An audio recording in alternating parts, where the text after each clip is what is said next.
as monstrous bushfires approach towns across New South Wales the last week of December. Two families in nearby towns both ask the same question: stay and fight or evacuate? Just your average morning breeze, nice and fresh. Then all of a sudden, it's like someone turned the oven on. It went up probably 10 degrees instantly with this hot wind. It was like opening the oven door. On New Year's Eve, Cam White, a resident of Dalmany, was cleaning his gutters when dark clouds rolled in. The next thing, it was the loudest thunder and lightning, like the craziest storm. So I hopped off the roof because it was just that crazy, and that was a thunderstorm created by the fire. Fearing for their safety, he, his wife, and two children jumped in their car and sped off to the next town to wait out the storm, never imagining what would happen next. It was pitch black, and on the horizon was just this red glow. And it's terrifying. You know what I mean? Like, it's the middle of the day, it's pitch black with the horizon literally just on fire. It's bloody terrifying. It took him 8 hours to make the 2-hour drive to his parents' house in Canberra. Normally a scenic drive, now an inferno. But they made it. We definitely got lucky, but there's definitely a lot of houses, a lot of people, and a lot of communities that weren't as lucky as us. Just a few towns over in Cobargo, a town now infamous for residents swearing at Prime Minister Scott Morrison. Fires were destroying businesses, barns, homes, lives.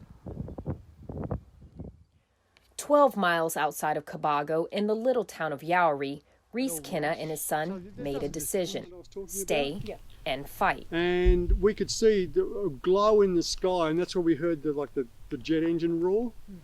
And then like half an hour from there, it was coming over this one, and would have only been minutes from being there to roaring up the hill at us. Wow. A bit green, and it also came across from this way.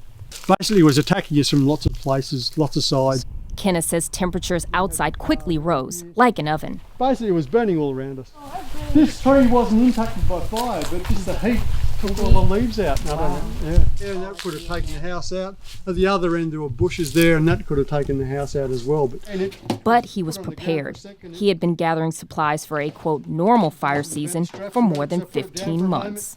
Luckily, there were two of us and with a lot of water, and we managed to save it. It took almost 400 gallons of water to save his home, but they did it. Had days have been a little bit better, but it's. Two very different families, two very different paths, with similar endings. Their homes and lives were spared. You shouldn't stay if you're not prepared to defend it and well prepared. And I think we were reasonably well prepared. We saved the house with minimal damage. Our plan was always to just leave, you know what I mean? Like, I can't do what I want to do if I'm not here.